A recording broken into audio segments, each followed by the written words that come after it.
Hi friends, मैं परविंद्र खारी। Friends, आज की हमारी गेम संस्कार भाई जी की एक वीडियो रिकमेंडेशन है। उन्होंने मुझसे एक बहुत ही गजब की इमॉर्टल गेम के ऊपर वीडियो बनाने के लिए कहा था, फ्रेडरिक सेमिश वर्सेस फ्रेंच हर्जॉग। तो शुरू करता हूँ डायरेक्टली यहाँ इस गेम को। यहाँ हुआ था D4 फ्रेडरिक सेमिश के द्वारा। देन E6 फ्रेंच डिफेंस, यहाँ फ्रेंच ने खेला E4 D5 नाइट C3, तो C6 यहाँ ब्लैक का मूव आया। Knight F3 knight D7, then bishop D3 square पर बिशप E7 और इसके बाद व्हाइट ने यहाँ कैसल किया। D take C4 knight take C4 knight at G goes to F6, then queen गई E2 स्क्वायर पर knight take C4 queen take C4 knight F6 और वापस यहाँ इस क्वीन पर अटैक है तो क्वीन गई वापस E2 स्क्वायर पर। अगर मैं ओपनिंग की बात करूं तो बहुत ही सही ओपनिंग दोनों खिलाड़ियों से। व्हाइट को ओपनिंग में एक माइनर एडवांटेज मैं कह सकता हूं, ब्लैक ने यहाँ कैसल किया। C4 H6 बिशप आया D2 स्क्वायर पर, देन रुक E8 बिशप C3 और बिशप के लिए बिल्कुल सही फायरिंग लाइन फिलहाल तैयार हो चुकी है। B6 यहाँ पहले ब्लैक ने खेला क्योंकि यहाँ ब्लैक का इरादा अपने बिशप को B7 स्क्वायर पर प्लेस करने का है। Knight E5 bishop B7 as obvious, rook at A goes to E1, then bishop गया F8 स्क्वायर पर, क्वीन गई F3 स्क्वायर पर। फिलहाल ये C पॉन आगे पुश हो भी नहीं सकता, बिशप अनडिफेंडेड है यहाँ पर ब्लैक का। क्वीन C7 पहले यहाँ पर फ्रेंड्स ने किया, क्वीन गई H3 स्क्वायर पर, तो रुक at A goes to D8, रुक E3 और फ्रेंड्स अब यहाँ व्हाइट का ये रुक काफी मैं कहूंगा अच्छे स्क्वायर्स पर आने लगा है। रुक E7, देन रुक G3 स्क्वायर पर। All stage is set for white. King H8 पहले यहाँ पर ब्लैक को करना ही पड़ा, अदरवाइज चेकमेट होने में ज़्यादा टाइम नहीं लगता। D5 और D5 होने के बाद बिशप के सामने ये किंग पहुंच चुका है, पिन खतरनाक होने वाली है। खैर, इस पॉइंट पर मेरे ख्याल से कैसे भी मेटल एक्सचेंज किया जा सकता था, लेकिन व्हाइट के दिमाग में जो कुछ भी यहाँ चल रहा था वो अनएक्सपेक्टेड है। उन्होंने यहाँ पहले किया E takes D5। E takes D5 होने के बाद सबसे पहली बात तो ये कि क्वीन के लिए कम से कम यहाँ ये D7 स्क्वायर का टारगेट खुलता है, लेकिन उससे फर्क क्या पड़ता है, बावजूद इसके भी यहाँ व्हाइट ने नाइट को D7 स्क्वायर पर रखा। ये तो मरने के लिए ही है, क्या किया जाएगा। अगर यहाँ नाइट से लिया जाता है तो क्वीन से चेक और उसके बाद चेकमेट, क्योंकि G7 पॉन पिन होगा बिशप की वजह से। तो रुक से या क्वीन से लिया जाए, बात सभी सूरतों में एक ही होने वाली है। क्वीन टेक्स D7 अगर यहाँ पर ब्लैक ऑप्ट करता भी है तो क्वीन टेक्स H6 चेक की ऑप्शन वहां पर व्हाइट चलेगा ही चलेगा। जी टेक्स H6 होने के बाद खेला जाएगा bishop takes F6 with a check. King bishop बीच में लग जाएगा, एक और चेक दे देते हैं, bishop takes G7 check. King को जाना पड़ेगा G8 स्क्वायर पर, और आप यहाँ देखिए कि बिशप दूसरा है जो ब्लैक के किंग को कभी भी H7 स्क्वायर पर नहीं आने देने वाला है। बिशप F6 चेक होगा, किंग को F8 स्क्वायर पर ही जाना होगा। देन होगा बिशप H7 और अगले मूव में यहाँ फिर दोबारा वही चेकमेट की थ्रेड। और इस चेकमेट से बचने के लिए अगर ब्लैक को यहाँ कुछ करना है तो वो सिर्फ अपनी ये क्वीन सैक्रिफाइस, ताकि एक एस्केपिंग स्क्वायर ब्लैक के किंग को फाइनली मिल जाए। क्वीन G4 यहाँ ब्लैक को करना ही पड़ेगा।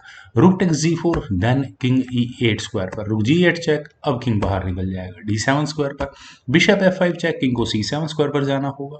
Rook takes D8, king takes D8 और अब यहाँ ये दूसरा रुक भी ब्लैक को गंवाना होगा। क्यों?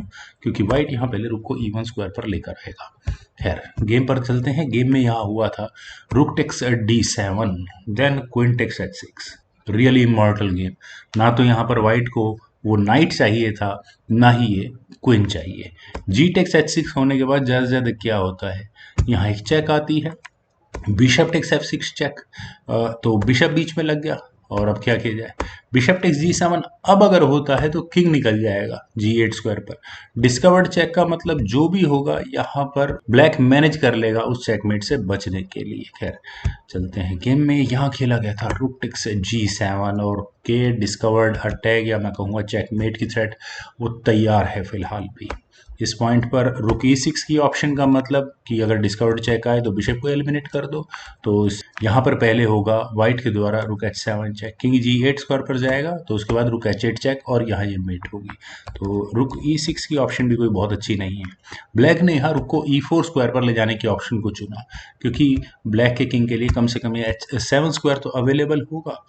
तो रुक G4 चेक, किंग आया H7 स्क्वायर पर और फिलहाल ये रुक पिन हो चुका है। और इसी बात का फायदा उठाया यहाँ पर फ्रेडरिक ने। यहाँ उन्होंने F पॉन को आगे पुश किया। देन हुआ H5, रुक पर अटैक बना, रुक G7 चेक, किंग गया H6 स्क्वायर पर, then F takes E4, D takes C4, bishop को डिफ्लेक्ट करवाने की कोशिश है और रुक से भी बिशप पर अटैक बनता है, लेकिन बिशप का यहाँ इसी इम्पॉर्टेंट डायगोनल पर होना बहुत ज़रूरी है।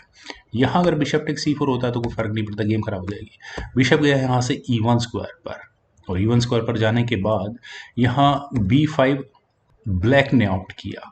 क्यों ऑप्ट किया? आई थिंक रुक की पीस पोजीशनिंग माइट भी ज़्यादा बेटर हो सकती थी। खैर, यहाँ पर खेला गया पहले E5 और अगले मूव में फिर दोबारा वही चेकमेट की थ्रेट है, तो रुक D3 फाइनली करना ही पड़ा। शायद एक मूव पहले भी ये काम किया जा सकता था। देन हुआ E6 और यहाँ इस पिंड F7 पॉन का फायदा उठाया गया है, लेकिन कोई फर्क पड़ता है क्योंकि ब्लैक के पास ऑप्शन है एक चेक देने की, वही काम हुआ भी। क्वीन B6 चेक, किंग गया H1 स्क्वायर पर, देन हुआ F टेक्स E6 और ये पॉन एक पासर के रूप में बन चुका है। लेकिन फर्क क्या पड़ता है, मेरे ख्याल से ब्लैक के पास इतना समय नहीं है कि किसी भी अपने पॉन को पासर के रूप में तब्दील कर पाएंगे। Bishop takes D3, C takes D3, हाँ एक इम्पॉर्टेंट पासर तो आया है, लेकिन रुक D7 और बचाओ इस पासर को आप किस तरह से बचा सकते हैं। और ऊपर से ब्लैक शायद यहाँ फ्रस्ट्रेट हो चुका था, उन्होंने एक अननेसेसरी मूव चला, मैं यहाँ कह सकता हूँ, वो था C5 का, और रुक के पास ऑप्शन थी यहाँ डायरेक्टली C3 पॉन को लेने की, लेकिन बिशप D8 और क्वीन पर अटैक बनाया। क्वीन पर अटैक बनाने के बाद ब्लैक ने पहले किया bishop takes G2 check. Might भी प्लान्स ये रहे होंगे कि किंग टेक्स G2 वाइट करेगा, उसके बाद क्वीन से एक चेक दी जाएगी और यहाँ वाइट का रुक लिया जा सकता है, लेकिन यहाँ पर वाइट ने ऑप्ट किया किंग G1।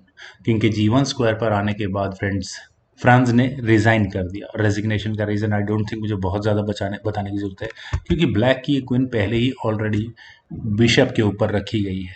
तो अब ब्लैक के सामने क्वेश्चन है कि वो क्वीन बचाए या फिर ये बिशप। चलिए एक बार के लिए क्वीन बचा लेते हैं। C6 स्क्वायर पर दोनों ही काम बच गए, लेकिन रुक F6 चेक होगा, किंग को G5 स्क्वायर पर ही जाना होगा, रुक G7 चेक होगा, किंग H4 स्क्वायर पर जाकर लैंड करेगा और फाइनल मूव होगा यहाँ पर। उसके बाद वाइट का रुक F3 और डिस्कवर्ड चेक के साथ यहाँ ये गेम चेकमेट हो चुकी होगी।